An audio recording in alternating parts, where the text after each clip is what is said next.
Oke, selamat malam semuanya. Pada pertemuan modul kelima ini, kita akan membahas terkait future tenses. Nah, future tenses ini adalah tenses yang kita gunakan ketika kita ingin menyampaikan sesuatu yang akan terjadi di masa depan. Jadi, masih belum terjadi. Oke. Nah, dalam bahasa Inggris itu kan kita mengenal konsep waktu, ya. Konsep waktu itu kalau masa sekarang itu present, masa lampau itu past, dan masa depan itu future. Nah, untuk masa depan, kita akan bahas future tenses dalam bentuk simple dulu nih. Ya, jadi yang masih dasarnya dalam bentuk future tenses. Nah, untuk pembentukan future tenses, ini kita sebenarnya bisa menggunakan kata will, be going to, atau nanti menggunakan present simple. Namun, ada perbedaan untuk penggunaannya. Kita bahas ya. Nah, yang pertama, perhatikan. Sebenarnya untuk menggunakan future tenses ini ada beberapa fungsinya. Yang pertama, ketika kita ingin menyampaikan niat atau keputusan kita. Karena kan ini adalah niat atau keputusan yang akan kita lakukan ke depannya. Nah, ini dapat kita gunakan future tenses. Lalu untuk menyatakan prediksi atau menyatakan kemungkinan, it might rain tomorrow, akan hujan. Mungkin akan hujan besok. Masih prediksi untuk membentuk pertanyaan terkait masa depan. Yang keempat, untuk membuat sebuah rencana.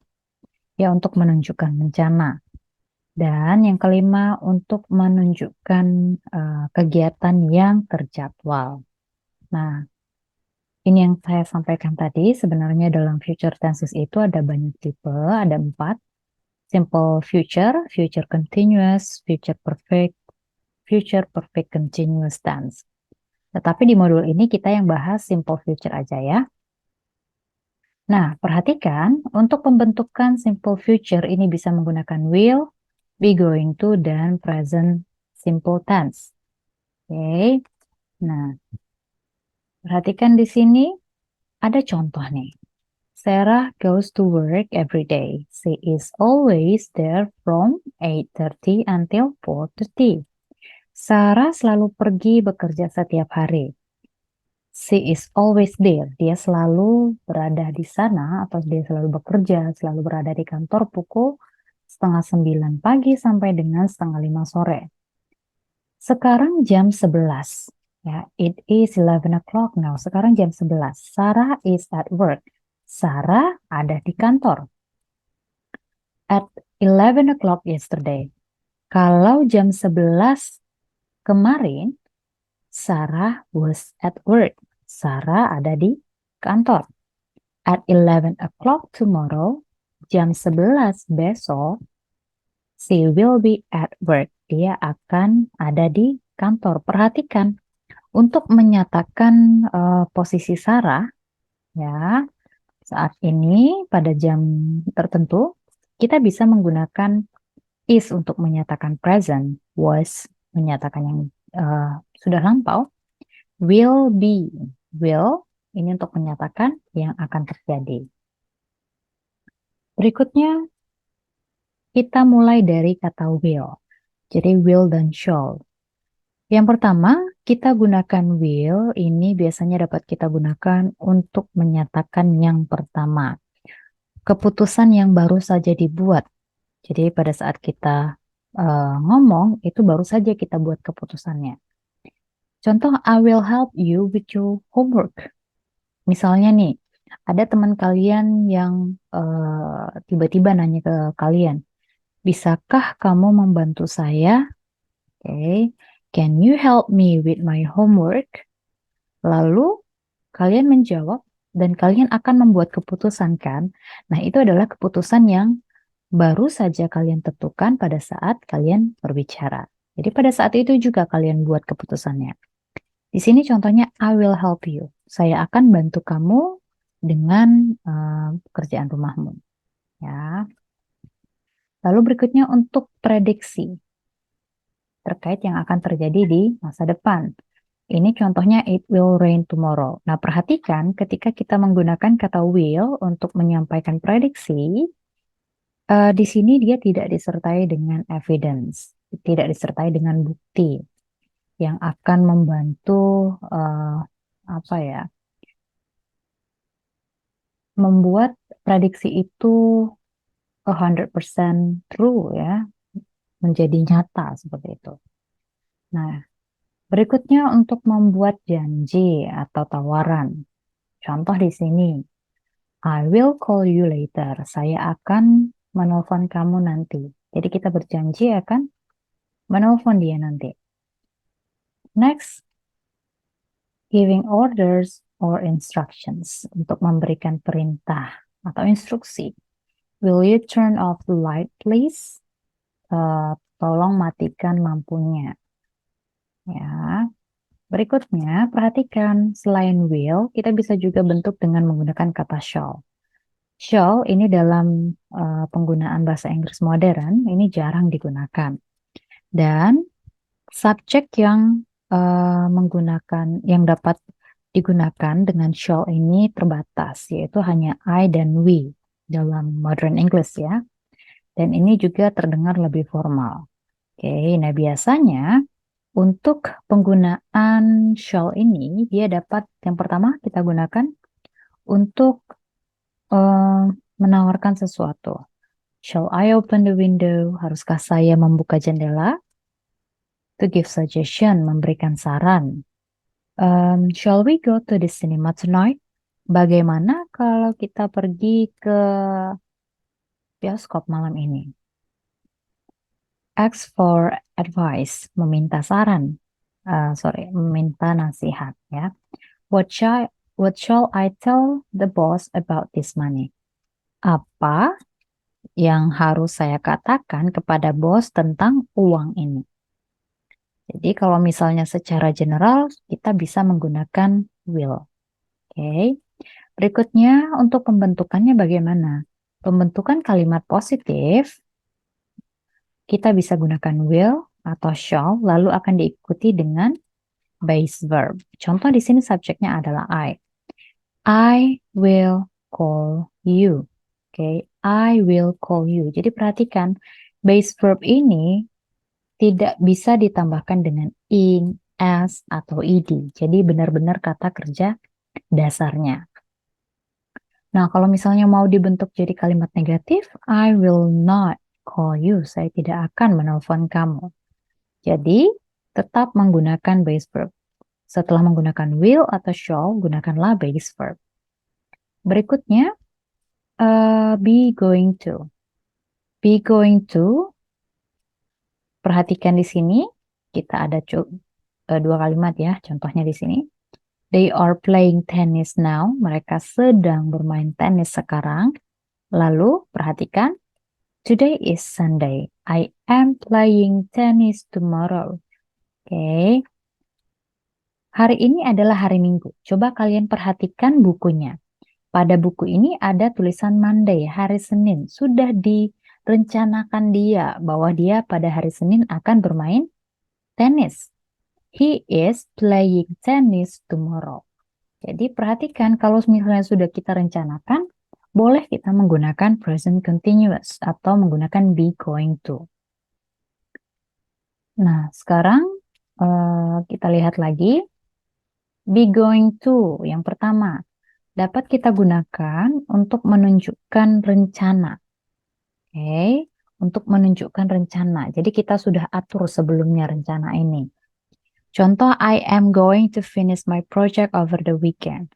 Saya akan menyelesaikan proyek saya pada akhir pekan. Jadi sudah direncanakan sebelumnya bahwa dia akan menyelesaikan proyeknya di akhir pekan. Yang kedua, untuk membuat prediksi, predictions based on evidence or science. Jadi untuk membuat prediksi berdasarkan bukti yang menyertainya. Coba lihat ilustrasi di gambar ini. It is going to rain. Kenapa bisa menggunakan be going to di sini? Karena sesuai dengan fungsinya tadi untuk membuat prediksi. Kalau misalnya prediksinya disertai dengan bukti, maka bisa kita gunakan be going to. Look at the sky. It is going to rain. Lihat awannya, akan segera hujan. Oke. Lihat awannya di sini mendung. Kalau mendung berarti kita sudah bisa menebak ya bahwa akan segera hujan. Oke, jadi ini bukti yang menyertai sehingga boleh kita gunakan be going to. Next, untuk pembentukan kalimatnya seperti apa dengan menggunakan be going to?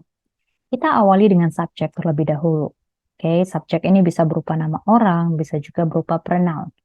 Lalu diikuti dengan to be. Perhatikan, to be ini akan disesuaikan dengan subjek yang kalian gunakan. Misalnya di sini subjeknya adalah she. Maka to be yang harus kalian gunakan adalah is. Dan diikuti dengan going to, lalu kata kerja bentuk pertama. Dan diikuti kalimat lengkapnya. Oke, bisa objek dan yang lainnya. Contoh di sini, she is going to call you. Dia akan menelpon kamu. Kalau misalnya kita ubah subjeknya menjadi we, jadi we are going to call you. We are going to call you. Kami akan menelpon kamu. Kalau untuk pembentukan kalimat negatifnya, maka kita tinggal menambahkan not saja setelah to be. Oke, misal di sini kita menggunakan subjeknya itu adalah she. Jadi kita gunakan is objek untuk to be-nya. Oke, lalu tambahkan not. She is not going to call you. Dia tidak akan menelpon kamu. Kalau tadi we, berarti kita gunakan are not. We are not going to call you. Kami tidak akan menelpon kamu. Jadi kita sudah merencanakan bahwa kita tidak akan menelpon dia. Oke.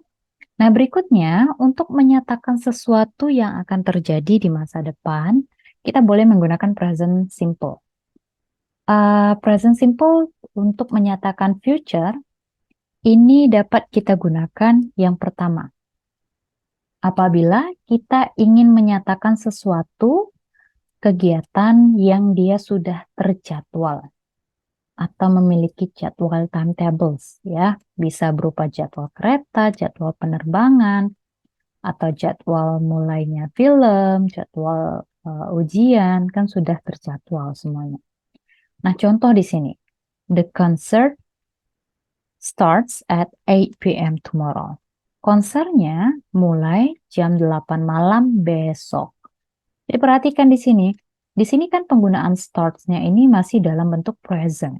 Tetapi karena dia menyatakan sesuatu yang terjadwalkan, maka kita akan membicarakan sesuatu yang terjadi di masa depan. Ini masuk ke dalam future tenses, tetapi pembentukannya menggunakan present simple.